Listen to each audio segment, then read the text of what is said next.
आप सभी को प्यार भरी राधा स्वामी जी। बहुत ही प्यारी साखी है। संत रविदास का अमृत दान। जाति से राजा पीपा एक धनी राजपूत था। कुछ ही सालों से वो राजगद्दी पर बैठा था। एक बार बैठे बैठे राजा के मन में परमार्थी बनने की इच्छा हुई। काफी समय से राजा को अपने जीवन में खालीपन सा महसूस होता था।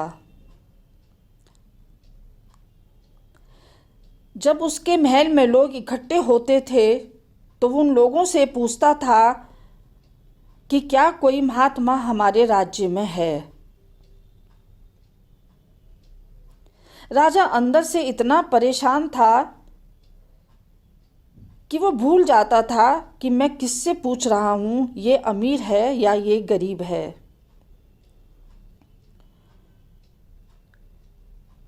राजा के पूछने पर लोगों ने कहा, हाँ राजा साहब, महात्मा तो है। उनका नाम कबीर साहब है। राजा पीपा बोले, वो तो चोला छोड़ चुके हैं। तो लोगों ने कहा, इस वक्त एक महात्मा और हैं, उनका नाम रविदास है, लेकिन वो जूते गांठने का काम करते हैं। और राजा साहब, वो आपके महल के पास ही रहते हैं।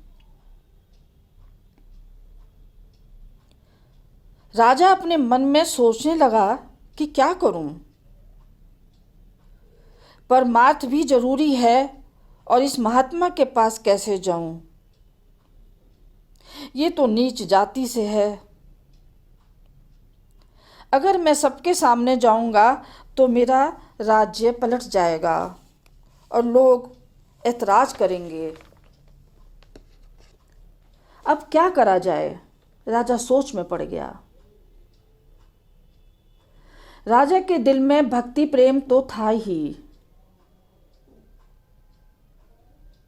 इसीलिए सोचा कि कभी अगर संत रविदास अकेले मिलेंगे तो उनके पास मैं मिलने जरूर जाऊंगा।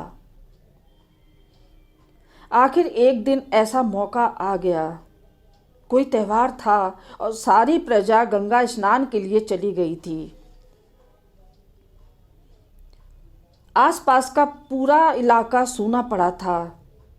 कोई अपने घर पर नहीं था। राजा ने सोचा, इससे अच्छा मौका मुझे फिर कब मिलेगा। राजा छुपकर संत रविदास के घर चला गया और वहां जाकर महाराज से प्रार्थना भरे शब्दों में कहा, गुरुजी, मुझे आप नाम दे दो। रविदास ने चमड़ा भिगोने वाले कुंड में से पानी का एक चुल्लू भरा हाथ राजा की तरफ बढ़ाया और कहा कि ले राजा, इसे पी ले।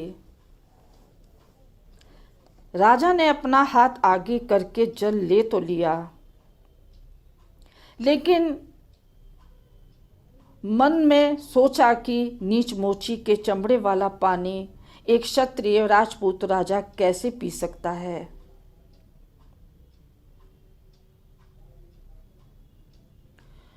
और राजा परेशान हो गया, इधर उधर देखने लगा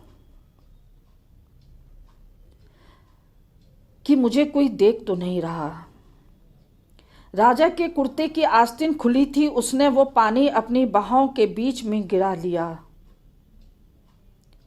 और राजा अपने मन में सोचने लगा, इसने तो मुझे आज चमारी बना दिया था। आज मैं बड़ी मुश्किल से बचा हूँ। ये सब कुछ राजा को करते हुए रविदास जी ने देख लिया था, लेकिन राजा रविदास जी ने उसको कुछ नहीं कहा। राजा चुपचाप अपना सिर झुकाकर झोंपड़ी से बाहर आ गया और फिर इधर उधर देखने लगा कि कोई मुझे देख तो नहीं रहा। किसी ने मुझे देखा तो नहीं कि मैं यहाँ आया था। किसी को ना पता चल जाए इस डर से कि मैं नीच मोची के यहाँ उसके घर पर आया हूँ। वो परेशान हो उठा, लेकिन उसने देखा अभी भी सारी गली सूनी है। सब लोग त्योहार में ही लगे हुए थे। राजा जल्दी जल्दी अपने महल में वापस आ गया और थोड़ी थोड़ी देर बाद धोबी को बुलाया और हुक्म दिया कि इसी वक्त इस कुर्ते को घाट पर धोकर लाओ। धोबी कुर्ते को घर ले गया। उसने दाग उतारने की बहुत कोशिश की पर दाग नहीं उतरा। धोबी की सारी कोशिश बेकार चली गई पर दाग नहीं छूटा। फिर धोबी अपनी लड़की से बोला, बेटी ये जो दाग है इस दाग को तू अपने मुंह में रख कर चूस ले ताकि ये दाग निकल जाए और कुर्ता जल्दी से साफ हो जाए, नहीं तो राजा साहब नाराज हो जाएंगे। लड़की बड़ी मासूम थी। अपने पिता के कहने से वो उस दाग को मुंह के अंदर डालकर चूसने लगी। चूसने से जो थूक आता था वो उसको भी सटक लेती थी। उस थूक को चूस कर थूकती नहीं थी। उस थूक को पीने से और सटकने से नतीजा देखो क्या हुआ कि लड़की का अंदर का पर्दा खुल गया। अब वो तो ज्ञान ध्यान की बातें करने लगी। धीरे धीरे सारे शहर में फैल गई खबर कि अमुक धोबी की लड़की तो महात्मा बन गई।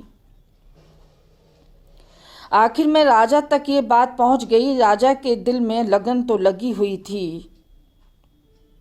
उसने जब सुना तो राजा से रहा नहीं गया। वो अपना मन बनाकर धोबी के घर जा पहुंचा। लड़की ने जब देखा कि राजा साहब आए हैं तो लड़की हाथ जोड़कर खड़ी हो गई। राजा ने कहा, देखो बेटा, मैं तेरे पास आज भिखारी बनकर आया हूँ, मंगता बनकर आया हूँ। आज मैं राजा बनकर नहीं आया। लड़की ने बड़ा सुंदर जवाब दिया। लड़की ने कहा, मैं आपको राजा समझकर नहीं उठी हूँ। आज जो भी मुझे मिला है वो आपकी बदौलत ही मिला है। मैं इसलिए उठी हूँ। राजा ने हैरान होकर पूछा कि मेरी बदौलत? मैं समझा नहीं बेटी। लड़की ने कहा, हाँ जी राजा साहब। राजा ने कहा, वो कैसे? तो लड़की बोली, मुझे जो कुछ भी मिला है आपके कुर्ते से मिला है और जो आत्मिक भेद था वो आपके कुर्ते में था। अब बेचारा राजा रोता हुआ, अपने को कोसता हुआ, अपने को धिक्कारता हुआ अपने महल में पहुंचा। महल में भी जाकर राजा अपने राजपाट को धिक्कारता रहा और कहता है, मेरे क्षत्रिय होने का और छूत अछूत सब मानने का कितना बुरा हुआ मेरे साथ, जिसने मुझे परमात्मा से खाली कर दिया। अब मुझे कुछ नहीं चाहिए। जब ठोकर लगी तो लोग लाज जाति पाति की परवाह ना करता हुआ राजा सीधा रविदास जी के पास पहुंचा और हाथ जोड़कर अर्ज करने लगा और बोला, गुरुदेव वही चरणामृत फिर बख्श दो। रविदास ने कहा, अब नहीं।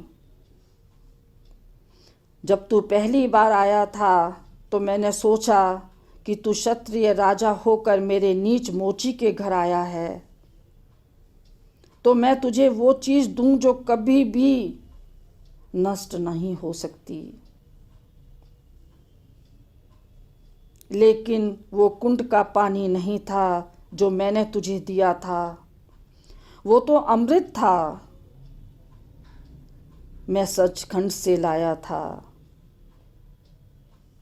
मैंने सोचा कि मैं रोज पीता हूं, आज राजा भी पी लेगा, लेकिन तूने चमड़े का पानी समझकर घृणा से तूने उसे कुर्ते में गिरा लिया।